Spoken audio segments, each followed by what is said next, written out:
Exercise 6.2 का question number 3 क्या है हमारे पास। In given figure if A B parallel to C D, A B क्या है, पैरेलल है किसके, सी डी के, ठीक है। Then E F perpendicular to C D, E F जो है आपका, ई एफ किस पे परपेंडिकुलर है, सी डी पे। अगर ये 90 डिग्री है मीन्स इन दोनों एंगल का सम भी क्या होगा, 90 डिग्री होगा।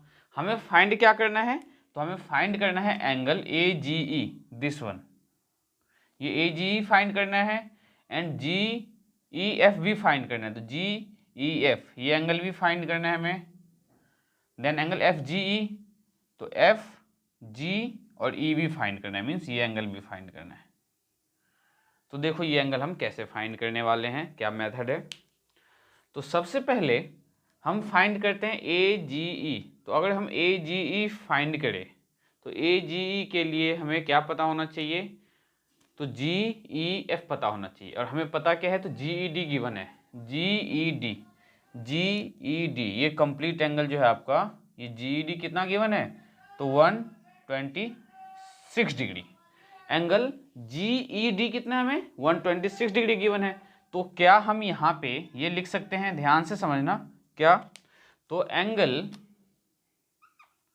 ए G E equals to angle A G E, A G E किसके इक्वल, तो G E D alternate angle, G E D.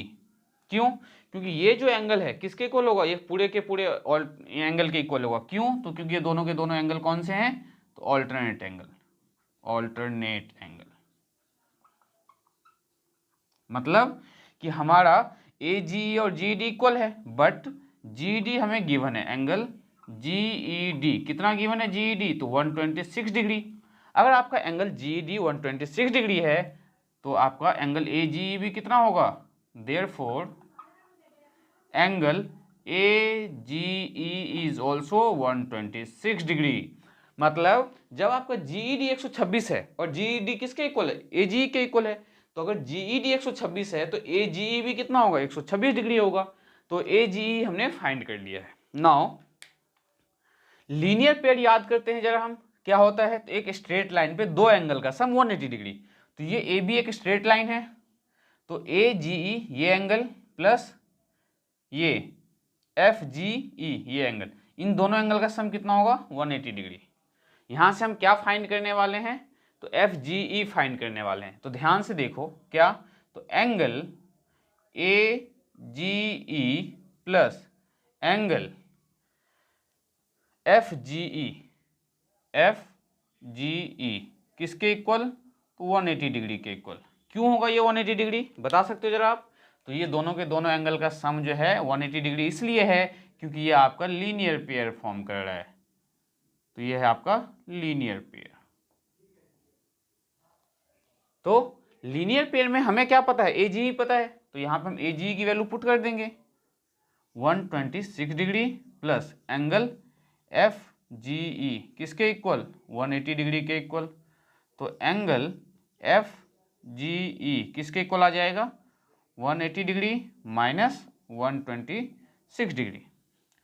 तो angle F G E equals to 10 में से 6 गया तो 4, ये बचा आपका 7, 7 में से 2 तो 5, 54 डिग्री। तो हमारा एंगल एफ जी कितना आ गया, 54 डिग्री।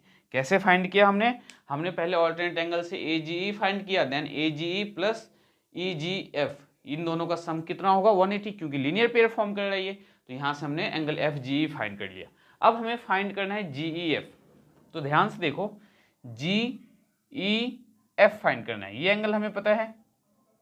अगर ये टोटल अगर 126 डिग्री है तो ये एंगल कितना होगा, तो अगर 90 है, ये 126 में से 90 माइनस करेंगे। ध्यान से समझो, ये पूरा एंगल कितना 120 और ये एंगल कितना है 90। तो अगर इस 126 डिग्री, ये कितना है आपका 126 डिग्री, तो अगर आप 126 डिग्री में से क्या करने वाले हो, तो इस 90 डिग्री को माइनस करोगे। तो 90 अगर 126 से माइनस करोगे तो कौन सा एंगल आ जाएगा, ये रेड वाला एंगल, ये वाला है ना। तो 126 में से 90 अगर हम माइनस करते हैं तो क्या आएगा 9, 6 में से 0 गया तो 6, देन ये बचा 12, 12 में से 9 तो 10, 11, 12, 36 डिग्री। ये कितना आ गया 36 डिग्री। कौन सा एंगल? तो GEF। हमें कौन सा फाइंड करना है? GEF। तो यहाँ पे लिखो आप एंगल थर्ड एंगल फाइंड कर रहे हैं हम। एंगल GEF कैसे फाइंड किया हमने? तो एंगल GED में से माइनस किया। किसे माइनस किया? तो एंगल DEF को माइनस किया, एंगल DEF। तो GED कितना है हमारे पास? 126 डिग्री माइनस DEF कितना है हमारे पास? तो 90 डिग्री। तो 126 में से जब हम 90 माइनस करेंगे तो हमें क्या मिलेगा? 36 डिग्री। तो देयरफॉर एंगल GEF किसके इक्वल आ गया? 36 डिग्री के इक्वल।